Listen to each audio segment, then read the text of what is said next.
ഗസയിലെ ജനതയുടെ ദുരിതം വിഷയമാക്കിയുള്ള മൈം ഷോ തടഞ്ഞ അതേ വേദിയിൽ വീണ്ടും അവതരിപ്പിച്ച വിദ്യാർത്ഥികൾ. Kumbla government higher secondary school കലോത്സവത്തിൽ അധ്യാപകർ തടഞ്ഞ മൈം ഷോയാണ് വീണ്ടും അവതരിപ്പിച്ചത്.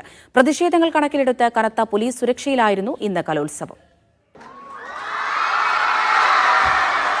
കലോത്സവ നിബന്ധനകൾ പ്രകാരം 6 പേരാണ് പരിപാടി അവതരിപ്പിച്ചത്.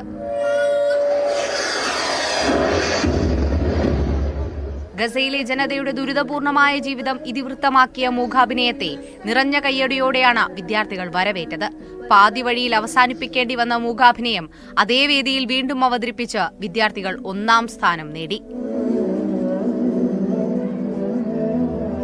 മൂകാഭിനയത്തിന് ശേഷം ഫലസ്തീന് ഐക്യദാർഢ്യം പ്രഖ്യാപിച്ച് ചില വിദ്യാർത്ഥികൾ കഫിയ അണിഞ്ഞ് മുദ്രാവാക്യങ്ങൾ വിളിച്ചു.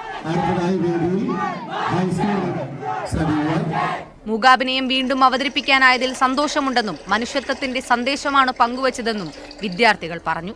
അതിന്റെ റൂളിൽ തന്നെയാണ് നമ്മൾ ഇതിപ്പോ പോസ്റ്റർ അങ്ങനത്തൊന്നുണ്ടായില്ല. എല്ലോ ഒരു ഇമാജിനറി അന്ന് ഇങ്ങനെ തന്നെയാണ്.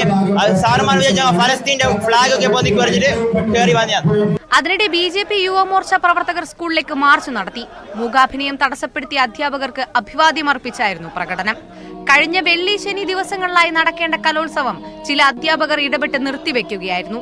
മുടങ്ങിയ കലോത്സവം വീണ്ടും നടത്താൻ വിദ്യാഭ്യാസ വകുപ്പ് നിർദ്ദേശം നൽകിയതിനെ തുടർന്നാണ് മാറ്റിവെച്ച മത്സരങ്ങൾ ഇന്ന് അവതരിപ്പിച്ചത്. വെള്ളിയാഴ്ച മൂകാഭിനയം തടസ്സപ്പെടുത്തിയ അധ്യാപകർ ഇന്ന് സ്കൂളിലെത്തിയില്ല. മീഡിയ 1 കാസർഗോഡ്.